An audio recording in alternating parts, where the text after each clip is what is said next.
Hello, welcome back to the reading of the poem of the Man God, written by Maria Valtorta, Volume 2, Chapter 179, Part 2, The Parable of the Sower. The parable continues. He cut the corn in the nearest fields, and after that he went to the ones which he had inherited from his father, and which he had left in a wild state, and he was taken aback. The corn had come up, because the fields were good, and the soil cultivated by the father was rich and fertile. But its fertility had affected also the thorny plants, which had been overturned but not destroyed. They had grown again and had formed a really thick ceiling of bramble, through which the corn had not been able to emerge, with the exception of a few ears, and it was completely suffocated. The man said, "I neglected this place, but there was no bramble in the other fields, so it should be all right." And he went to the fields which he had purchased shortly before. His surprise and grief were greater. The thin, withered corn leaves were strewn all over like dry hay. Nothing but dry hay. "How come?" moaned the man. "And yet there are no thorns here. And it was the same seed. And it had come up thick and beautiful. It can be seen by the well-formed and numerous leaves. Why then did it all wither before coming into ear?" And with real regret, he began to dig the ground to see whether there were any mole burrows or other pests. There were no insects or rodents, but how many stones? A stone pit. The fields were literally paved with chips of stone, and the scanty earth covering them was deceiving. Oh, if he had plowed deep at the right time. Oh, if he had dug the ground before accepting the fields and buying them as good ones. Oh, if after the mistake he had made in buying what he had been offered without making sure of its goodness. If at least he had improved them by working hard. It was now too late, and all regret was useless. The man stood up, and downhearted as he was, he went to the fields where he had built many roads for his comfort, and mad with grief he tore off his clothes. There was absolutely nothing there. The dark soil of the field was covered with a thin layer of white dust. The man collapsed to the ground, moaning, "But why here? There are no stones, no bramble here, because these are our fields. My grandfather, my father, and I have always owned them, and in many, many years we made them fertile. I built the roads. I have taken some of the earth away, but that could not make them so sterile." He was still weeping when he received the answer to his grief from a swarm of birds which flew eagerly from the paths to the field and back to the paths in search of seeds. The field, which had been turned into a network of paths on the edges of which the corn had fallen, had attracted many birds, which first had eaten the corn on the paths, and then the seeds in the field, down to the last grain. So the same seed, sown in all the fields, had yielded 100 to 1 in some, 60, 30, nothing in others. Listen, anyone who has ears. The seed is the word, the same for everybody. The places where the seed fell, your hearts. Meditate the parable and understand it. Peace be with you. He then turns towards Peter and says, "Go up the river as far as you can and stop on the other side." And while the two boats sail a short distance up the river and then stop near the bank, Jesus sits down and asks the new disciple, "Who is left now at home?" "My mother and the eldest brother, who has been married for 5 years. My sisters are in various parts of the region. My father was very good, and my mother mourns his death broken-heartedly." The man stops all of a sudden, stifling heartfelt sobs. Jesus grabs his hand and says, "I experienced that sorrow myself, and I saw my mother weep, so I can understand." The rubbing of the boat on the pebbly riverbed causes the conversation to be interrupted to allow them to go ashore. The low hills of Bethsaida, which almost reach down to the lake, have come to an end here.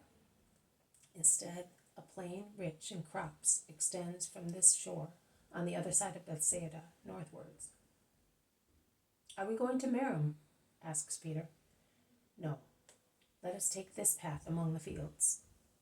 The lovely and well-kept fields show ears of corn still tender but well-formed, all of the same height, and while lightly undulating in the cool northern breeze, they look like another small lake, the sails of which are the trees growing here and there full of whistling birds. "These fields are not like the ones of the parable," remarks Jesus' cousin James. "Not really. The birds have not devastated them.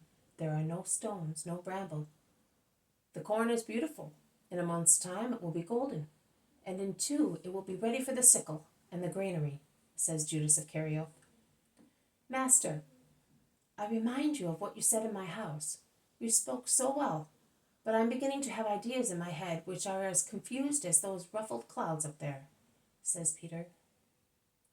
"This evening I will explain it to you. Now we are in sight of Chorazin."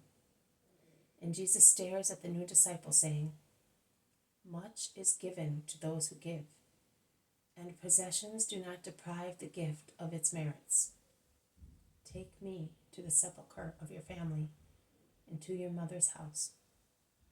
The young man kneels down, kissing Jesus' hand and weeping. "Get up, let us go. My spirit has perceived your weeping. I want to fortify you in your heroism through my love." Isaac, the elder, had told me how good you were. Isaac, you cured his daughter. He was my apostle, but I see that your kindness is much greater than I was told. We shall call also on the elder to thank him for giving me a disciple." They reach Chorazin, and Isaac's house is the first one they find. The old man, who is on his way back home, when he sees Jesus with his apostles, and the young man from Chorazin among them, raises his arms, holding his walking stick in his hand, and is speechless and dumbfounded. Jesus smiles, and his smile gives speech back to the old man. "May God bless you, Master. Why so much honor to me?" "To say to you thanks." But what for, my God? I have to say that word to you. Come in." "Oh, I am sorry that my daughter is absent, assisting her mother-in-law, because she got married, I have received nothing but blessings after I met you. After she was cured, and that rich relative of ours came from far away, a widower, with the little ones needing a mother. Oh, but I have already told you all that. My head is old, forgive me." "Your head is wise, and forgets to be proud of the good it does for its master. To forget the good done is wisdom. It shows humility and trust in God. But I would not know, and this disciple, have I not had him through you?" "Oh, but I have done nothing, I only told him the truth, and I am happy that Elias is with you."